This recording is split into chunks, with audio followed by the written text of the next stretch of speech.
The question today is, what are miracles and do they happen today? I've been a Bible teacher for about 30 years, and so here's the storyline of the Bible.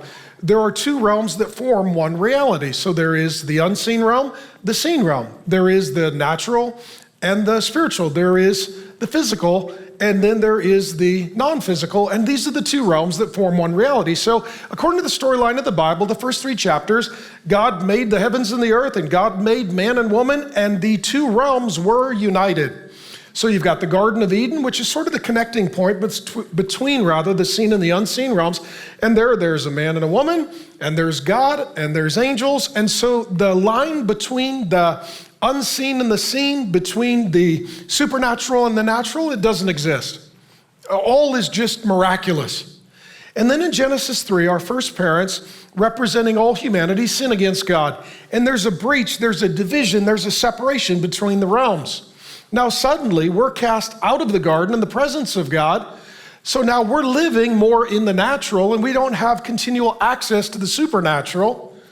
And ever since that time, there is a curious question, and that is there a God, and can he involve himself in our life and our affairs? Or to say it another way, can the unseen realm invade and overwhelm the seen realm? The answer is yes, and when that happens, something called a miracle occurs.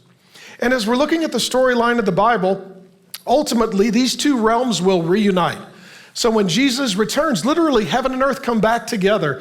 The unseen and the seen realms, the supernatural and the natural, they come back together. Until then, there are these moments where the unseen realm intersects and supersedes the seen realm. And all of a sudden, something happens that is unexplainable apart from divine intervention. And that's called a miracle. The storyline of the Bible is from beginning to end. We're going to talk about miracles for 9 weeks. It's a story of miracles. 127, depending upon who you quote, miracles are in the Bible. The Bible opens with a miracle. God created everything out of nothing by the sheer power of his word. God makes a man out of the dust of the earth. God makes a woman out of the rib of the man. God then casts us out of his presence. God floods the earth. God destroys Sodom and Gomorrah. God parts the Red Sea. I mean, over and over and over. It's just supernatural event, inexplicable apart from the presence of God. And when these supernatural occasions occur, called miracles, that place where the unseen and the seen realm intersect and the unseen realm overwhelms the seen realm, these are sacred holy places. The ancient Celtic Christians, I'm Irish, Driscoll. And so if you're Irish, welcome. Pray for all of us Irishmen. But when the old Celts would talk about these intersections between and the unseen, they would call it thin places. It's like heaven and earth got a little closer there.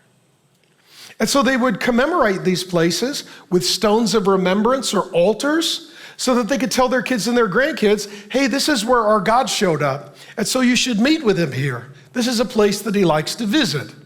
We see this with Jacob's ladder in the Old Testament, where there's a ladder between the seen and the unseen realm, and the angels of God ascend and descend on it. In the days of Moses, God sends a pillar of fire to guide them at night and a cloud during the day. It's a miracle. And as long as they follow God, they're in a thin place. They're in the place that God intends for them. In the Old Testament, there's a tabernacle and then a temple. And this is where the seen and the unseen realms come together. It's the connecting point between heaven and earth, and it's where God's presence was. So God's people would meet there, and the people of God would sing the praises of God in the presence of God. And so thin places include an occasion in Exodus 3 where Moses is talking to a burning bush, and it happens to be Jesus Christ. And it's a miracle. God shows up to speak in this divine supernatural way.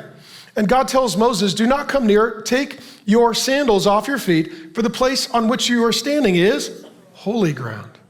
It's like, this looks like dirt, Moses, but this is dirt where God showed up. This is now a thin place. It's a place between heaven and earth. All of this leads to the coming of Jesus Christ, and he is the thin place. He is the connecting point between heaven and earth.